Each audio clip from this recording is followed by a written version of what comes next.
De l'autre côté de la frontière, au nord-est du Soudan du Sud, le nombre de réfugiés augmente.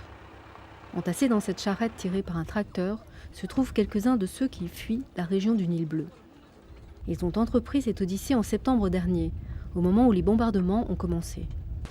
Ils ont d'abord trouvé refuge au Soudan du Sud, près de la zone frontalière instable. Mais là aussi, ils se sentaient en danger.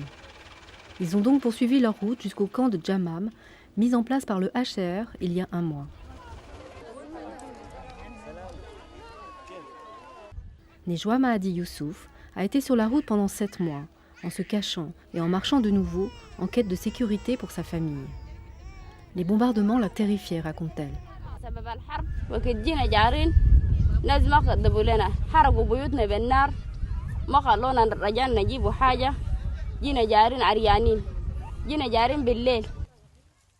Le Soudan du Sud est un État indépendant depuis 6 mois seulement. Et après des décennies de guerre, il n'y a pas assez de routes, de moyens de transport, de nourriture, qui est d'ailleurs presque toujours importée. À l'aéroport de Malakal, situé à une journée de route de là, ils sont en train de décharger le matériel de secours en provenance de Dubaï et de Nairobi. À ce jour, le HCR a organisé 17 rotations d'avions cargo pour acheminer des biens de secours. 10 autres vols sont attendus dans les prochaines semaines.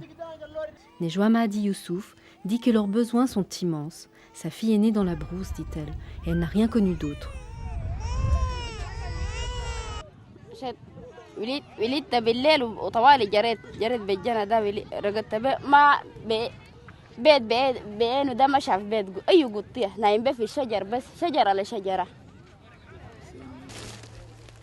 Ces articles de secours permettront d'assurer à la famille de Nejwa une certaine protection.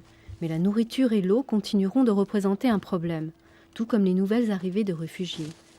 Plus de 80 000 personnes ont franchi la frontière du Soudan du Sud depuis la dernière vague d'insécurité. Le HCR a lancé un appel pour une aide massive afin d'éviter la catastrophe humanitaire qui menace la région.